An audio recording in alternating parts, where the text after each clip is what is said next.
बिस्मिल्लाहिर्रहमानिर्रहीम। अस्सलाम वालेकुम। मेरा नाम डॉक्टर सरदार अली ख़ान है और मैं शुगर और हार्मोन का स्पेशलिस्ट हूँ इस्लामाबाद स्पेशलिस्ट क्लिनिक मिंगोरा स्वात में।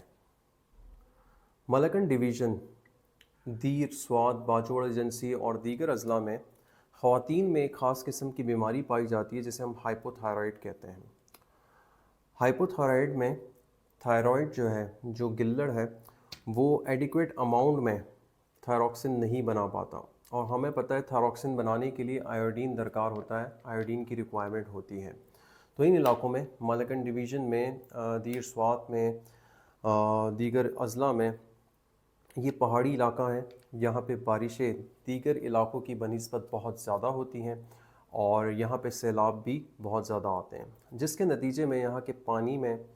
यहाँ पे उगने वाली अनाज खेती में आयोडीन की बहुत ज़्यादा कमी होती है। तो यही वजह है कि इन इलाकों में हाइपोथायराइडिज़म भी बहुत ज़्यादा कॉमन है। अगर हम बात करें एक हेल्दी खातून की जिनको हाइपोथायराइडिज़म ना हो, तो ऐसी शादीशुदा ख़वातीन जब इनका हमल ठहरता है तो कुदरती तौर पे इनका थायराइड 30 to 50% थायरॉक्सिन ज़्यादा बनाना शुरू कर देता है। और कुदरत ने ये इंक्रीज़ इसलिए रखा है कि जो डेवलपिंग फीटस होता है, जो डेवलपिंग बेबी होता है, उसके दिमाग के नशोनुमा के लिए थायरॉक्सिन बहुत ज़्यादा अहम है। जो इनिशियल 10 to 12 वीक्स होते हैं, अगर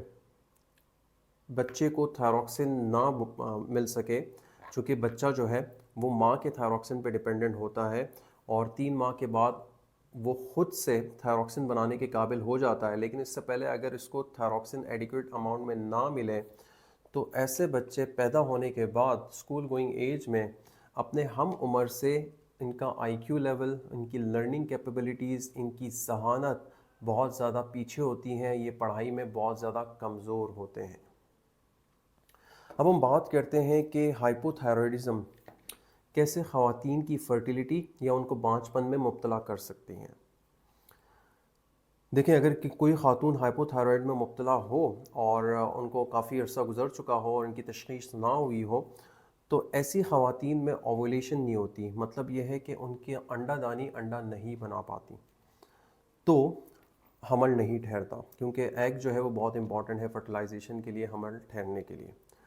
अगर रिसेंटली किसी को हाइपोथायराइड हुआ है या शदीद नौइयत का नहीं है, तो हमल तो ठहर जाता है, लेकिन बार बार हमल ज़ाया होता है, जिसे हम मिसकैरेजेस कहते हैं। अगर हमल भी ठहर जाए और मिसकैरेज भी ना हो और ऐसी खातून को हाइपोथायराइडिज़म हो जिसका इलाज ना हो, तो जो डेवलपिंग फीटस है, डेवलपिंग बेबी है, उसके ज़हनी नशोनुमा के लिए जो थायरॉक्सिन रिक्वायर्ड होती है वो उसको नहीं पहुंच पाती, जिसके नतीजे में ये बच्चे ज़हनी तौर पे इंतहाई वीक होते हैं, कमज़ोर होते हैं। अब हम बात करते हैं कि किन ख़वातीन को, शादीशुदा ख़वातीन को थायराइड के लिए टेस्ट कराने चाहिए, अपने मौलिद से रजू करना चाहिए। देखिए, हमल से पहले हर ख़ातून को थायराइड की टेस्ट की ज़रूरत नहीं होती, लेकिन वो ख़वातीन जिनके ख़ानदान में बहनों को, इनकी वालदा को और नानी दादी या दीगर रिश्तेदारों में किसी को थायराइड का आर्ज़ा रहा है, यानी फैमिली हिस्ट्री है, तो उनको अपने मौलिज के मशवरे से थायराइड के टेस्ट लाजमी कराने चाहिए। ऐसी खातून जिनको ज़िंदगी में कभी भी थायराइड का किसी किस्म का आर्ज़ा रहा हो, उनको भी थायराइड के टेस्ट कराने चाहिए। वो खातून जिनके गले में गिल्टी महसूस होती है, उनका थायराइड इनलार्ज हो, बढ़ चुका हो, बड़ा हो, तो उन लोगों को भी थायराइड का टेस्ट लाजमी कराना चाहिए। अगर ये तमाम बातें नहीं हैं, लेकिन ऐसी खातून जिनको हाइपोथायराइड के सिम्टम्स हैं, जैसा कि ठंड का ज़्यादा लगना, वज़न का बढ़ना या डाइटिंग, वज़न कम करने के बावजूद वज़न कम ना होना, बहुत ज़्यादा ठंड लगना, कब्ज़ का होना, ज़्यादा बातें करने से आवाज़ बैठ जाना, इनमें से अगर कोई अलामत या अलामात मौजूद हो, तो ऐसी खातून को भी थायराइड का टेस्ट लाजमी कराना चाहिए। इसकी ट्रीटमेंट क्या है? ट्रीटमेंट इसकी इंतहाई आसान है। थायरॉक्सिन की गोली आती है और वो वेट के अकॉर्डिंगली प्रिस्क्राइब की जाती है। और थायरॉक्सिन जो है, चूँकि हमारी जिस्म का एक हिस्सा है, अगर आप बाहर से लें, ऐसे खातून जिनको हाइपोथायराइड है और बाहर से लें, तो इसका किसी किस्म का कोई साइड इफ़ेक्ट नहीं होता। तो इसका इलाज इंतहाई आसान है और इलाज से किसी किस्म की कोई पेचीदगी का भी ख़तरा मौजूद नहीं होता। ہم نے اپنی پریکٹس میں کچھ ایسی خواتین دیکھی ہیں جن کو پہلے سے ہائپوتھائرائڈزم تشخیص ہو چکا ہے اور وہ تھائروکسن لے رہی ہوتی ہے، لیکن لا علمی یا پراپر ایجوکیشن نہ ہونے کی وجہ سے وہ حمل کے دوران تھائروکسن سٹاپ کر دیتی ہے، جو بہت زیادہ بچے کے لیے خطرناک ثابت ہو سکتی ہے۔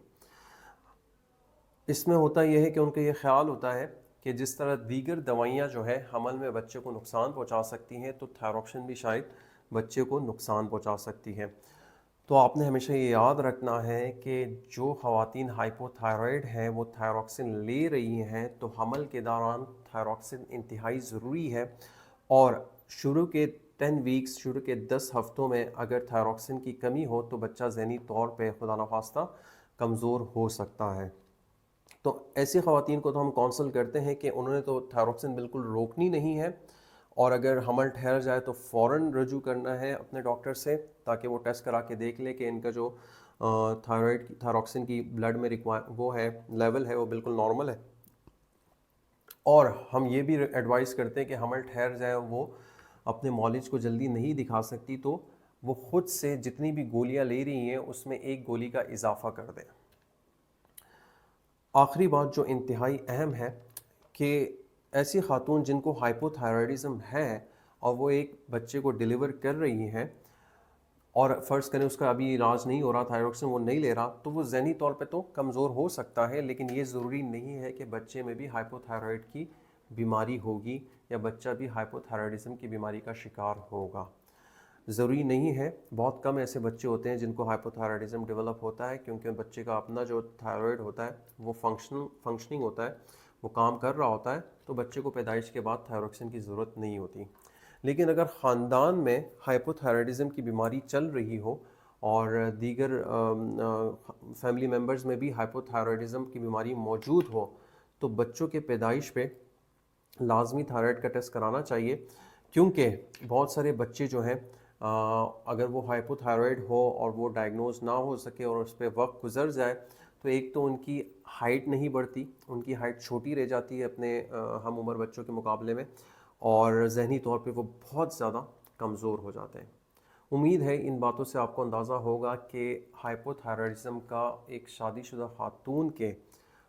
فرٹیلیٹی پہ کتنا نیگیٹو ایفیکٹ ہو سکتا ہے، اور اس کو لائٹلی نہیں لینا چاہیے۔ شکریہ۔